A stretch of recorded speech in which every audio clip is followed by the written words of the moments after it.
welcome back. In today's lecture, we are going to look at drug metabolism. So, this aspect of medicinal chemistry is very important, and because we will very soon see that even after we discover a drug and develop it, there are a number of things that can actually go wrong in during metabolism that can make a drug ineffective. It's also possible that a drug which is very effective in certain animal models may completely fail in humans, because the metabolism is very different in animals versus humans. So, therefore, understanding drug metabolism is a very important component of modern drug discovery. And if we have a good understanding of it, and if we can build good models, then it is quite possible that we may be able to avoid certain problems that commonly people face during advanced stages of drug discovery. Okay. So, just to sort of recap, we have looked at what pharmacodynamics is. Pharmacodynamics is nothing but the study of how drugs interact with a molecular target. Okay. So, for example, we have looked at on the cell surface there is a receptor. Okay. So, and to this receptor your drug is going to come and interact. Okay. So, how this drug interacts with the receptor to produce the desired signal or to inhibit the signal is something that pharmacodynamics deals with. Okay. While pharmacokinetics is another field on its own, is the study of how a drug reaches its target in the body. Okay.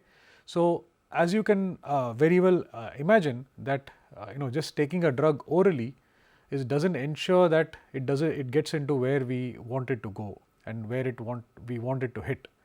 So, pharmacokinetics is a detailed study of how this happens, okay, and whether the drug reaches the target in the body and how much of the drug reaches in the body and so on, right. So, the main issues in pharmacokinetics that we are going to deal with, there are 4 of them. The first one is absorption, the second one is distribution, the third one is metabolism, and the fourth one is excretion. Okay. So, this is also called as ADME. Okay. So, ADME is a very important component of trying to understand how a drug or a drug like molecule functions at advanced stages of drug discovery. Okay. So, orally taken drugs, for example, we have looked at in the previous lecture that orally taken drugs have to be extremely stable, right, to survive the acidic conditions in the stomach, and also quite stable to survive the digestive and metabolic enzymes. So, we have already looked at the various conditions that the orally active or orally taken drugs are going to be encountering. Okay. They should be sufficiently polar so that they can dissolve in the gastrointestinal tract and get into the blood supply, but they should also be sufficiently have enough lipids or sufficiently fatty to be able to pass through membranes. So, both these criteria we have looked at in the previous lecture, right. So, at the end of it, it is for the drug to be orally active, it requires a number of parameters that need to be successful for it to be efficiently absorbed. Okay. So, we also looked at that most orally taken drugs follow the rule of 5, which was coined by Lipinski, and highly polar drugs can be orally active if they are small enough to pass through the cells of the gut wall, which are recognized by carrier proteins. We have already seen the example of how this carrier protein can bind to the drug and take it across the gut wall, or it can also go through by penocytosis. We have already looked at the mechanism of penocytosis, wherein there is an invagination that occurs, there is an encapsulation, and then it is passed through the gut wall. So, these are the mechanisms by which highly polar drugs can be absorbed. And we also saw that distribution of the drug is quite rapid, because rate of blood supply is very high. So, within a few minutes after entering the blood, the drug is going to distribute itself across the body. But the distribution is not even, because there are certain areas where the drug would preferentially distribute to over other areas. Okay. And another important component of it is whether the drug is bound to plasma proteins. So, we have already seen that plasma proteins can bind to a drug, and this binding interaction can be very strong sometimes. And what happens is that a lot of drug is actually trapped in the plasma protein. So, we have also looked at a case where when you take another drug, this drug that is bound to this plasma protein actually dissociates. And so, one needs to keep this in mind while thinking about distribution. Then some drugs we have already looked at have to enter the cell in order to reach the target. So, the examples that we looked at are enzyme inhibitors. So, if we design a drug as an enzyme inhibitor, then the drug has to enter the cell, meet the enzyme of interest, and then inhibit its activity, right. So, for which this drug has to enter the target cell. So, therefore, we have to keep this in mind when we are looking at how we are going to design the drug and whether it is going to reach the target and so on, right. So, in order for the drug to cross the barrier, the cell membrane, the drug has to have some level of lipophilicity, and that is very crucial for it to enter the cell, right. Now, a certain percentage of the drug may also be absorbed into the fatty tissue, that we looked at certain examples of that. When you have very lipophilic drugs, it is possible that they are going to dissolve in the fatty tissue. And we also looked at how the blood brain barrier forms a very very interesting situation, where not all drugs are going to enter or are going to be able to cross the blood brain barrier. So, therefore, if we are designing a drug that is going to hit the brain, then we need to keep in mind that this molecule has to get across the blood brain barrier, or on the contrary, if we want a drug not to enter the brain, then we need to be able to figure out the right structural parameters wherein it does not cross the blood brain barrier. Okay. So, we have already seen that polar drugs are unable to cross the barrier unless they make use of carrier proteins or taken across by pinocytosis. And there is another interesting barrier which is called the placental barrier, which is applicable to expecting mothers. And so, this placental barrier sort of protects the fetus from many harmful chemicals, but the drugs can cross this placental barrier, and sometimes what happens is that this drug remains even after birth, and it can prove toxic to newborn babies. Okay. So, with this background, let us now look at drug metabolism. So, most drugs undergo some form of metabolism inside the body, okay, and these resulting structures are known as metabolites, right. So, these metabolites sometimes lose the activity of the original drug. So, if the original drug, for example, was designed to interact with a receptor surface, let us say there is a carboxylate on this surface, and if the original drug was designed to have NH3 plus. Now, if this NH3 plus is actually metabolized to, let us say it gets oxidized to NO2, then that interaction is completely lost. Okay. But it is also possible that some of these metabolites will retain some level of activity. So, if the functional group change is not that drastic, then it is possible that some of the activity can be retained. In some exceptional cases, the metabolite may even be more active than the parent drug. Okay. Now, the reason why this metabolism is very important, one of the reasons is that a lot of side effects are actually associated with the metabolites and not actually with the drug. So, when the drug is tested through rigorous testing mechanisms, it is usually on a model system, and in the model system the actual drug may not be very toxic, but or even in an animal system it may not be very toxic, because the metabolism in animals is quite different sometimes from the metabolism in humans. And so, therefore, once the drug is now administered to humans, it is possible that certain side effects would result, which are going to be deleterious. So, understanding drug metabolism will help with designing drugs that do not form unacceptable metabolites. So, it is also possible to take advantage of drug metabolism to activate the drug in the body. So, this strategy is known as the prodrug strategy. We look at this in detail towards a later part of the course. So, metabolism is divided into two parts. It is called phase 1 metabolism and phase 2 metabolism. So, we look at both of these in some detail in this lecture. So, as we can see, the body treats drugs as foreign substances, because invariably all drugs are going to be new to the body, and so it is going to treat it as a foreign substance. Now, in order to protect ourselves, our bodies have developed mechanisms to get rid of these foreign substances. So, these are considered as chemical invaders, and so the metabolism takes care of these chemical invaders. Now, if the drug is very polar, okay, so it is, let us say it is water soluble, then it is quickly excreted by the kidney. So, that is one of the things that happens. So, one of the mechanisms by which the drug is excreted is through the kidney if it is highly polar. But if it is not, then it is not easily excreted through the kidney, and it is here that drug metabolism occurs, where the fundamental reactions that happen invariably increase the polarity of the drug. Okay. So, the compound that is present inside our body is made into more polar molecules, so that they can be easily excreted.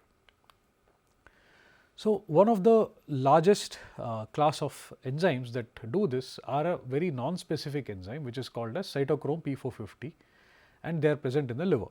Okay.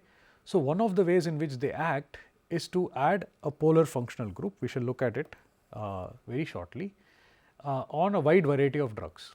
Okay.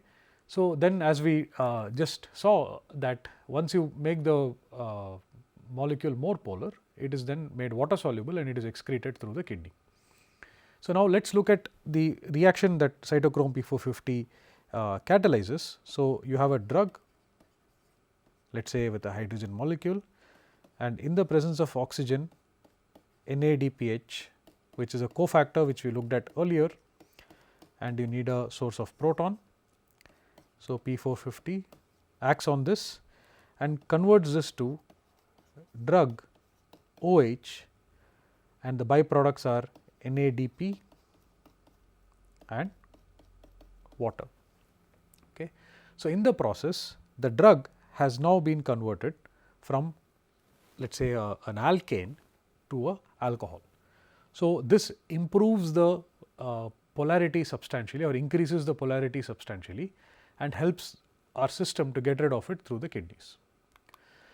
So, an alternative set of enzyme reactions can also reveal masked polar groups. Okay. So, let us say there is a molecule which has a ester in it, right. So, now if you do a demethylation of the ester, then the ester is going to get converted to a carboxylic acid. So, the reaction that we are looking at is RCOOMe getting converted to RCOOH. So, this kind of a transformation is going to make the molecule more water soluble. Okay. And again, once you make it more polar, then it is excreted more efficiently. So, these reactions are classed into one phase of reactions, and they are called phase 1 reactions, and they generally involve oxidation, reduction and hydrolysis. So, most of these reactions occur in the liver, but some processes such as ester hydrolysis or amide hydrolysis can also occur in the gut wall or in the blood plasma and other tissues. Now, some of the structures in drugs are most prone to oxidation, and these structures are N-methyl groups. Okay. So, basically you have NCH3, okay. Aromatic rings, let us say you have a benzene ring, okay, and terminal positions of alkyl chains. So, let us say you have a long alkyl chain and you have a CH3 in the end, then this position is more susceptible to oxidation compared to the internal position. So, these are three examples of three functional groups that are pretty much more susceptible to oxidation. Other groups such as nitro group, which is basically N double bond O minus, nitro group, the azo group is N double bond N, right, and carbonyls, which is C double bond O, these are more prone to reduction. Okay.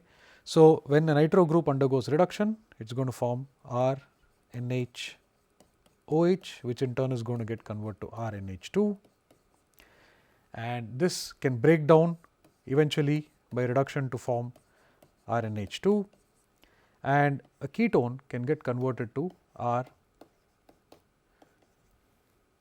an alcohol. Okay. So, these are some of the reactions that can occur, and of course, amides and esters, as we discussed earlier, are susceptible to hydrolysis by peptidases and esterases. So, we have looked at this these cases previously in detail, so I am not going to repeat this. For many drugs, it is also possible that two or more metabolic reactions might occur. So, you can have ester hydrolysis followed by oxidation of a different functional group, or you can have amide bond cleavage followed by reduction, and so on and so forth. Okay.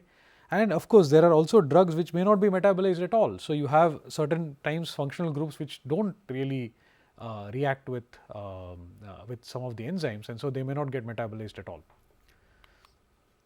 So, knowledge of the metabolic reactions that are possible for different functional groups allows us as medicinal chemists to be able to predict the likely metabolic products. So, for example, if I have a nitro group in my drug, then I can somewhat predict that it is going to undergo reduction, or if I have a ketone, then I can also suggest that it might get reduced to the alcohol, right.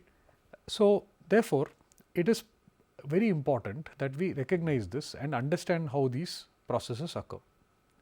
But this predictive value is also not that great, and it is possible that some of the metabolism that we may predict may not occur. So, only way to find this out is actually to do drug metabolism studies, which will establish whether these metabolites are really formed or not. Okay. Drug metabolism is also very important when you are looking at chiral drugs. Okay. We have spent quite a bit of time with examples on what chiral drugs are and how they can differentially interact with receptors. So, for example, a chiral molecule may interact with the receptor site in a particular way, and the opposite enantiomer may interact with it in a very different way, and so therefore, one needs to be able to understand how this chiral drug interacts. It is also possible that this chiral drug, this molecule with a chiral center, is actually used as a racemate, right. So, now if you use a molecule as a racemate, then we need to be able to individually test each of the enantiomers, and it is also possible that a chiral drug may racemize in the body. So, the presence of a chiral center creates certain issues that we need to deal with in detail in drug metabolism. So, the enzymes involved in catalyzing metabolic reactions will also distinguish between these two enantiomers, right. So, it is possible that one enantiomer interacts in a way that is very different from the other enantiomer, and not just that, it may give you completely different metabolites as well. Okay. So, when we are dealing with chiral centers, one needs to be sensitive to this situation and work accordingly. Okay.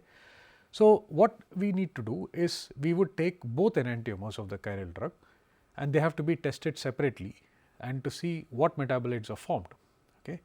Now, in practice, it is usually preferable to have a single enantiomer, right. So, that is the role of asymmetric synthesis, or even better is to design a drug that does not have an asymmetric center, because if you do have an asymmetric center, then you are going to have these kinds of issues, and so you can develop compounds which do not have an asymmetric center.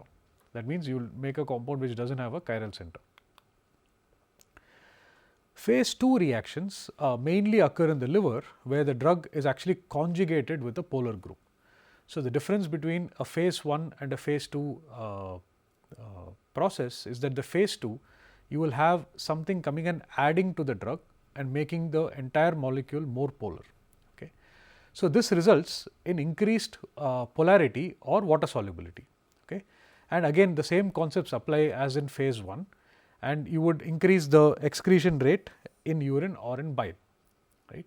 So, as you might have figured out, both phase 1 and phase 2 have very similar goals, that is to convert the less polar molecule to a more polar molecule. Okay. Now, phase 1 and phase 2 reactions can be quite species specific, that is something that undergoes metabolism in a particular way in a mouse model may be different from a primate model, and in the primate model may actually be different from humans. So, experimental animal models are important, but sometimes they are quite different from what actually happens in humans. Right. And this has also led to certain opportunities, because sometimes when a particular drug does not work in an animal model, we would still take it up to the next level, because it is possible that the drug may actually work in humans. Right. So, metabolic enzymes in different organisms can actually distinguish between identical functional groups or alkyl groups located at different parts of the molecule. So, this is the concept of regioselectivity. So, you can have a metabolic enzyme which is regioselective to a particular area of the molecule, while the other metabolic enzyme can be regioselective in the other region. Right. But of course, you can also have the stereoselectivity, where you have different stereoisomers inside the in the same molecule, or a single stereoisomer where one metabolic enzyme recognizes one stereocenter while the other one does the other way in the other case.